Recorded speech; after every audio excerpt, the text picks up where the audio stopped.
오늘은 날짜를 좀 묵상하려고 합니다. 바로 그 날짜는 12월 13일입니다. 오늘 말씀에 나온 것처럼 하만을 비롯한 유대인을 미워하는 적들이 유대인에 의해서 말살당한 날, 유대인이 지금 불임절로 지키는 그날이 바로 이 12월 13일입니다. 원래는 이제 이렇게 유대인이 죽는 날이었습니다. 그리고 모든 조건이 유대인이 죽는 쪽으로 다 완성되어져 갔습니다. 그렇게 되는 줄 알았습니다. 근데 하룻밤에 뒤집어졌습니다. 하나님께서 왕에게 역사하셔서 왕이 깨닫게 되고 뜻을 돌이켜서 유대인이 망하는 날이 아니라 유대인을 망하게 하려는 자들이 망하는 날로 뒤집어진 것이죠. 12월 13일은 대역전이 이루어진 대역전의 날이 됐습니다. 유대인 편에서 보면 죽는 날인데 사는 날이 된 거고, 지는 날인데 승리하는 날이 되었습니다. 하나님은 여러분 대역전을 만드시는 분입니다. 예수님의 십자가를 생각해 보십시오. 예수님이 십자가에 죽으셨을 때 모두가 다 끝났다고 생각했습니다. 예수님 끝이라고 생각했습니다.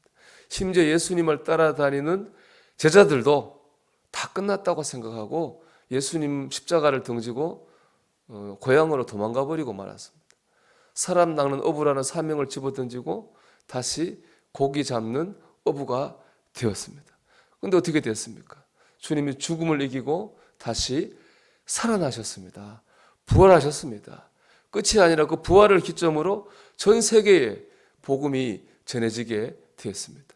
예수님의 죽음은 끝이 아니라 새로운 시작으로 역전이 일어나게 됐습니다.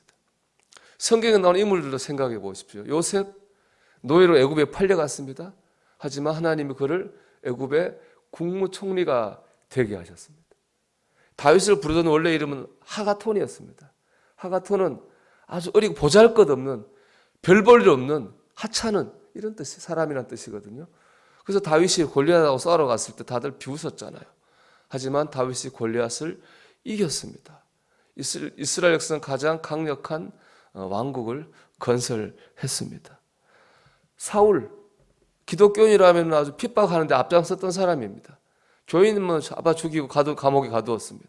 근데 그 사울이 하나님을 만나니까 바울이 됐습니다.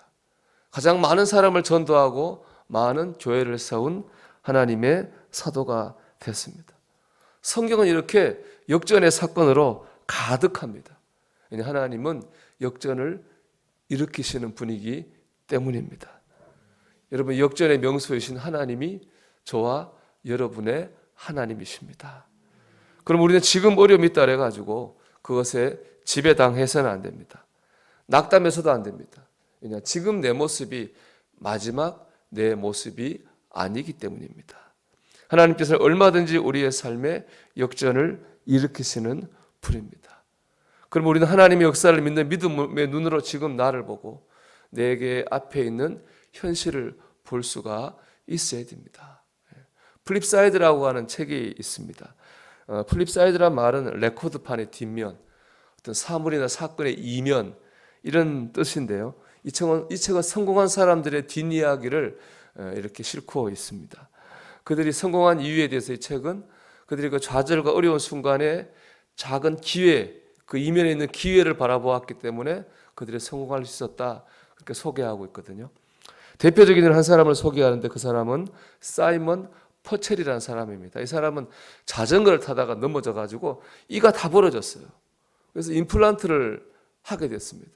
그런데 이 사람이 영국 사람인데 영국에서 임플란트 하려면 비싸가지고 최소한 2만 달러는 있어야지 임플란트를 할 수 있습니다. 이 사람은 돈이 많지 않았어요. 그런데 아내가 저 헝가리, 유럽은 뭐 국경이 붙어 있으니까 헝가리에 가서 하라고 했습니다. 헝가리는 4,000불이면은 한 5분의 1 가격이죠. 4,000불이면 이걸 할 수 있는 거예요. 헝가리 가서 임플란트를 하게 됐습니다. 근데 그걸 계기로 이 사람이 회사를 세웠어요. 영국에 있는 사람들에게 헝가리에 있는 치과를 소개하고 연결해주는 스마일 세이버라고 하는 회사를 창업해가지고 큰 성공을 거뒀습니다. 자전거 사고는 그에게는 안 좋은 일이죠. 위기잖아요. 사고고요. 근데 거기서 오히려 그는 인생의 새로운 기회를 얻게 됐습니다. 그가 그렇게 할 수 있었던 것은 그 사고의 이면을 바라볼 수 있었기 때문에 그렇습니다. 우리가 삶에서 부닥치는 수많은 난제와 실패 안에는 기회가 숨어 있습니다.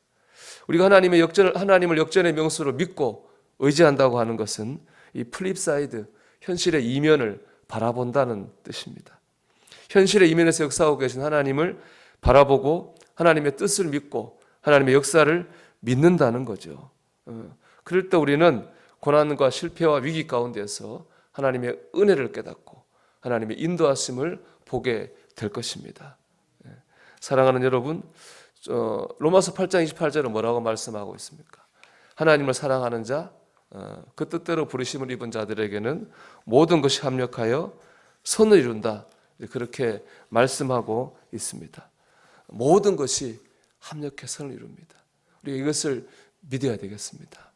지금 웃는 사람이 승리자가 아니죠, 그죠? 마지막에 웃는 사람이 진짜 승리자입니다.